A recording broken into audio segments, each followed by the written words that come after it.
bugle oo aragti siyaasadeed oo dalka miday karta keeni kara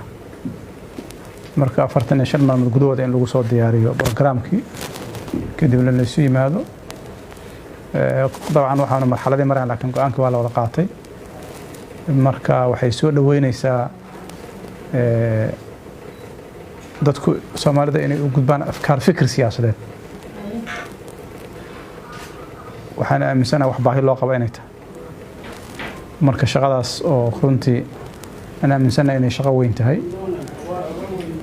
dalkana ay keeni doonto inuu ka baxo xaaladda cakiran